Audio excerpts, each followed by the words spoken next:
দক্ষিণ চব্বিশ পরগনার কাকদ্বীপে কালীমূর্তি ভাঙা ও একাধিক ঘটনার প্রতিবাদে উত্তপ্ত রাজনীতি। মথুরাপুর ও কাকদ্বীপে ঘটনার জের ধরে অগ্নিগর্ভ রাজনৈতিক পরিস্থিতি।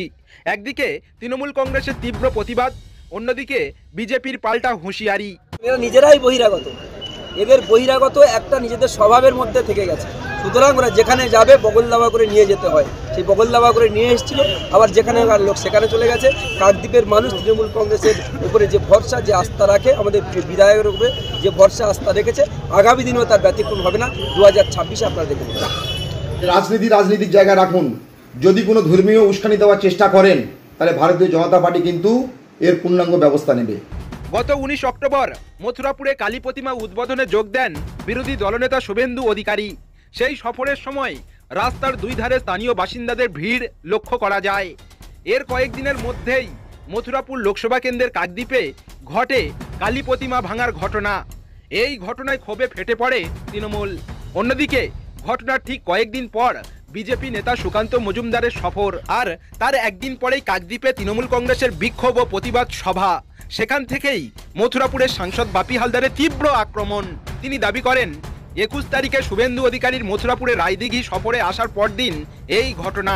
এটা বাংলার শান্ত পরিবেশ নষ্ট করার লক্ষ্যে সাজানো সাম্প্রদায়িক চক্রান্ত।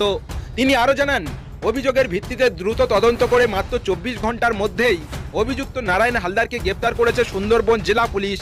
তার বার্তা, সাম্প্রদায়িক নারাধমনের বাংলায় কোনো জায়গা নেই।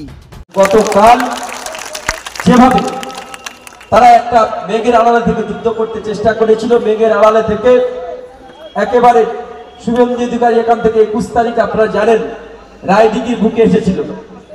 রায়দিঘি থেকে তিনি পাথর প্রতিমার একটি জায়গায় গিয়েছিলেন।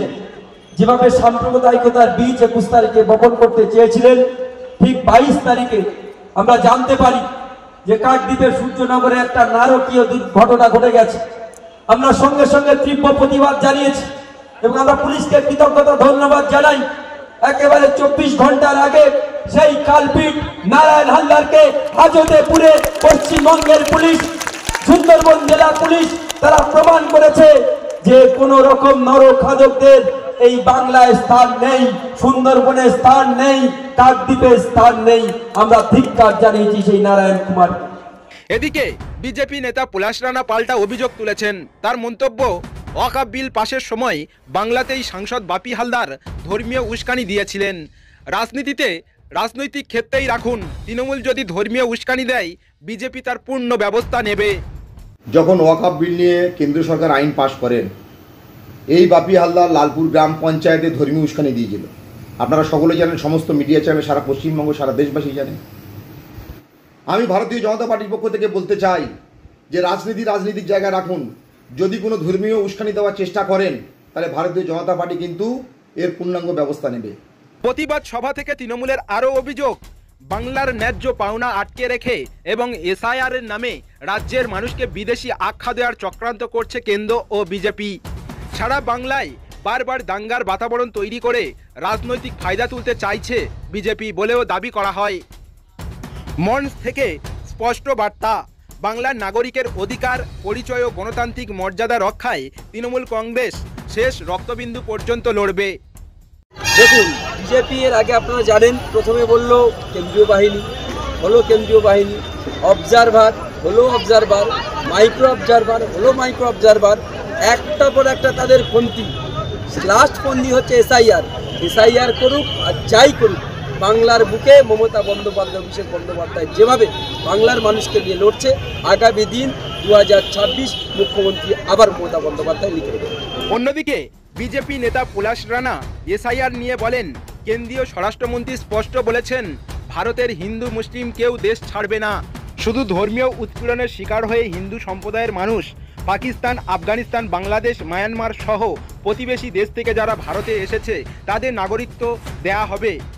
যে গতকাল যে ঘোষণা হয়েছে এসআইআরে আমাদের স্বরাষ্ট্রমন্ত্রী বলেছেন, ভারত সরকারের স্বরাষ্ট্রমন্ত্রী বলেছেন যে যারা ভারতবাসী, সে হিন্দু হোক মুসলিম হোক, তারা কেউ ভারতবর্ষ থেকে যাবে না। কিন্তু ধর্মীয় উৎপীড়নের কারণে যারা ভারতবর্ষের বাইরে থেকে হিন্দু সম্প্রদায়ের মানুষ পাকিস্তান, আফগানিস্তান, নেপাল, ভুটান, মায়ানমার, শ্রীলঙ্কা থেকে যারা ধর্মীয় উৎপীড়নের কারণে বাংলাদেশ উৎপীড়নের কারণে যারা পশ্চিমবঙ্গ তথা ভারতবর্ষে বসবাস করছে তাদেরকে সিএর মাধ্যমে এখানকার নাগরিক করা হবে।